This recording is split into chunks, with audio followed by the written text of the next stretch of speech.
In this JavaScript lesson, we'll talk about variable scope and hoisting. We are now in lesson 2.4. Take a look at these items. It is expected that map server, Apache server, Sublime Text Editor, localhost 8888, console, and the htdocs folder are running at the background while we are going on through our lessons. At the same time, we'll create variable underscore scope.html file inside of chapter 2 in this JS folder and htdocs folder. And now we are set for our main lesson. Lesson 2, variables and objects, particularly 2.4, variable scope and hoisting. This lesson is focused on JavaScript hoist variable declarations to the top of the scope.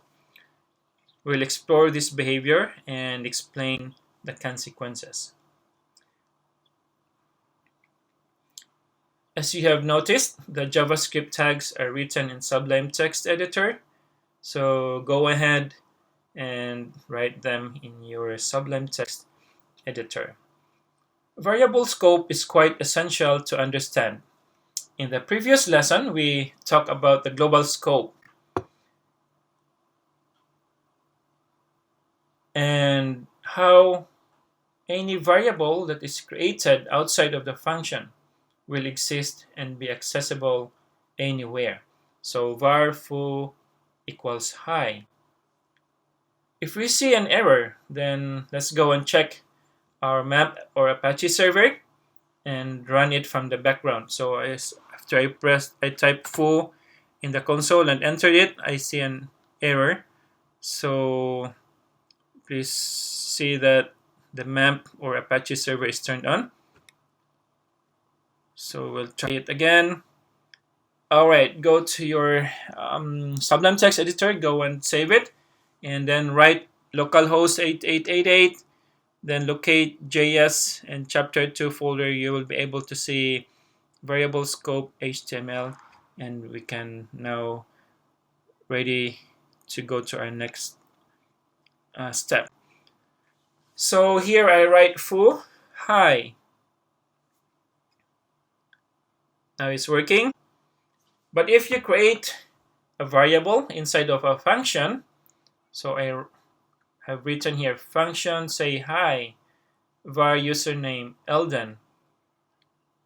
If I type username in the console,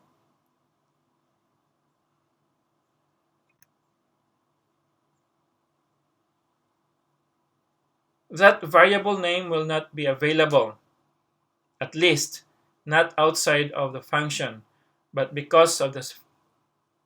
but inside of the function, sure enough, we can use it. Fundamentally speaking, that's how variable scope works. We can use the username variable anywhere within its lexical scope, which means it's just between the curly brackets of the function. There are a couple of reasons why we might want to use this. I have encircled in green. Instead of doing something like this. In this revised example, we're creating the username variable outside of the scope.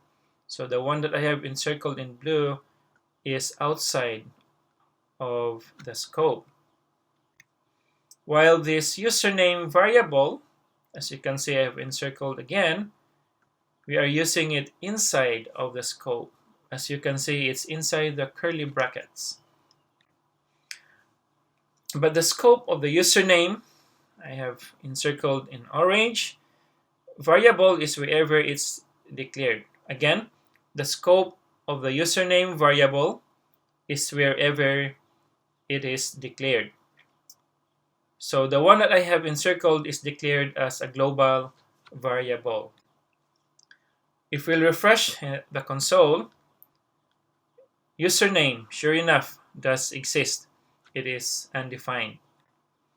And if we call say hi, all of a sudden, username has a value called Eldon. I think we should make this function say hi while we are at it. So that's all well and good. The reason we don't want to do this all the time, the one that I have encircled in green, is that some other part of our code, or maybe some plugin that we're using, might use the same name, which is username, as a global variable, and this might stamp all our variables and mess them up, or vice versa. We wanted to avoid those kind of things to happen, and so we have variable scope to the rescue. So this is now our variable scope. I have encircled in red in a Sublime text editor. Hope you learned something about variable scope today. There's still more to learn about scope and hoisting in the next lessons. Thank you for watching today's lesson.